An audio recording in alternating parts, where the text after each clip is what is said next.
Bismillah, alhamdulillah, wassalatu wassalamu ala rasulillahi wa ba'du.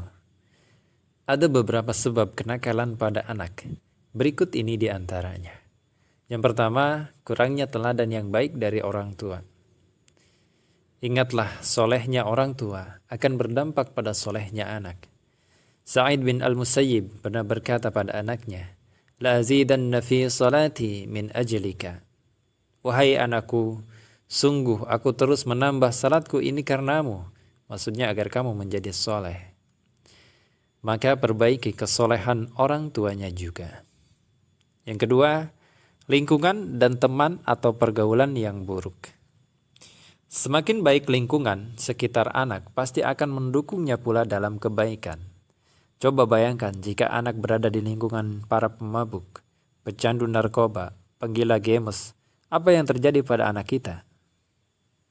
Diriwayatkan dari Abu Musa radhiyallahu anhu, Nabi sallallahu alaihi wasallam bersabda yang artinya, seseorang yang duduk berteman dengan orang soleh dan orang yang jelek, bagaikan berteman dengan pemilik minyak wangi dan pandai besi.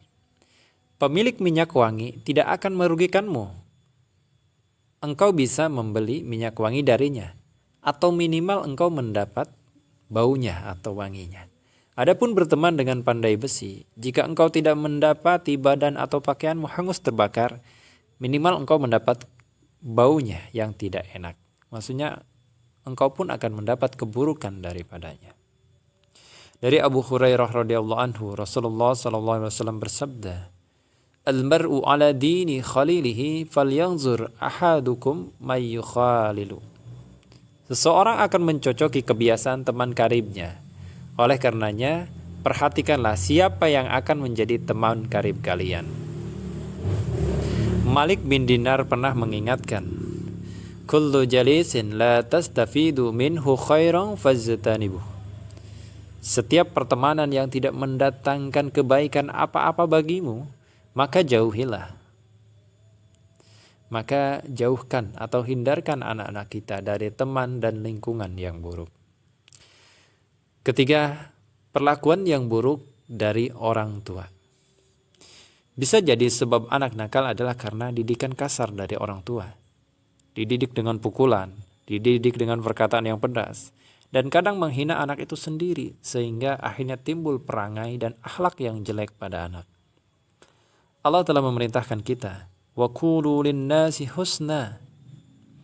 Serta ucapkanlah kata-kata yang baik kepada manusia. Dalam ayat lain disebutkan, "Fabima rahmatin minallahi linta lahum walau kunta fazzan ghalizal qalbi lanfaddu min haulika." Maka disebabkan rahmat dari Allah lah kamu berlaku lemah lembut terhadap mereka. Sekiranya kamu bersikap keras lagi berhati kasar, tentulah mereka menjauh dari sekelilingmu. Maka janganlah memberikan contoh atau teladan yang buruk, kasar, tidak sopan, atau kejam pada anak. Yang keempat, tayangan film kekerasan atau pornografi. Faktor besar yang menyebabkan kenakalan pada anak dan mendorongnya untuk berbuat menyimpang adalah karena mereka sering menyaksikan film-film yang tidak layak ditonton yang ditayangkan di televisi, YouTube, dan lain-lain. Baik berupa tindakan kriminal, film-film porno, dan apa saja yang mereka baca dari majalah, dari cerita-cerita cabul, media sosial, semua itu dapat mendorong anak untuk berlaku menyimpang. Padahal semua itu bisa menyerang akhlak orang dewasa. Lantas bagaimana jadinya jika anak di usia pubertas atau kanak-kanak di bawah umur? Sudah dimaklumi bersama bahwa anak tatkala sudah bisa berpikir, maka gambar-gambar dan tontonan ini akan senantiasa melekat dalam benak dan hayalan mereka. Tanpa disadari, ia nantinya akan mengikuti atau menirunya. Tidak ada bahaya yang paling besar bagi anak di usia puber, kecuali bahaya tontonan yang memicu berbuat jahat dan melakukan tindakan hina. Maka awasilah, bimbinglah atau jauhkan dari hal-hal tersebut. 3 prinsip penting dalam mendidik anak. Yang pertama, orang tua harus melindungi anak dengan baik, sehingga anak terselamatkan dari murka Allah dan dari masuk neraka jahanam. Ingatlah perintah Allah dalam ayat, Ya ayyuhallazina amanu qu anfusakum wa ahlikum nara.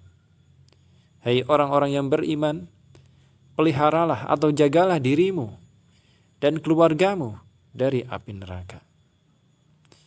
Ali mengatakan bahwa yang dimaksud ayat ini adalah addibuhum wa'allimuhum. Ajarilah adab, tata krama yang baik, sopan santun, akhlakul karimah, dan agama pada mereka, maksudnya pada anak-anak kita. Kedua, menanamkan rasa tanggung jawab bagi orang tua yang mendidik anak. Dari Abdullah bin Umar radhiyallahu anhu, Rasulullah SAW bersabda yang artinya, setiap kalian adalah pengatur dan akan ditanya mengenai apa yang telah diatur. Seorang pemimpin negara adalah pemimpin untuk rakyatnya. Ia akan ditanya mengenai kepemimpinannya. Seorang laki-laki adalah pemimpin di rumah keluarganya dan akan ditanya atau diminta pertanggungjawaban mengenai tanggung jawabnya. Seorang wanita adalah pengatur untuk rumah suami dan anak suaminya. Ia akan ditanya tentang mereka. Seorang budak sahaya menjadi penanggung jawab untuk harta tuannya. Ia akan ditanya tentangnya. Ingatlah, setiap kalian itu punya tanggung jawab dan setiap kalian akan ditanya tentang tanggung jawabnya. Ibnu Hajar rahimahullah menjelaskan mengenai maksud ar-ra'i. Dalam hadis ini adalah penjaga yang diberi amanah, yang memperhatikan maslahat yang diberikan amanah untuknya. Diperintahkan berlaku adil dan menjalankan keadilan. Yang ketiga, menghilangkan bahaya pada setiap yang mengarah pada penyimpangan. Rasulullah SAW bersabda, La dororo wa la diroro. Tidak boleh memulai memberi dampak buruk atau madarat pada orang lain. Begitu pula membalasnya. Berpijak pada tiga hal inilah, setiap orang tua punya kewajiban untuk melarang anak dari menonton video porno, melihat gambar telanjang, sampai menonton berbagai tayangan atau film kekerasan dan kriminal. Demikianlah beberapa hal yang bisa menjadi penyebab anak nakal dan solusi untuk mengatasinya. Wallahu a'lam bishawab.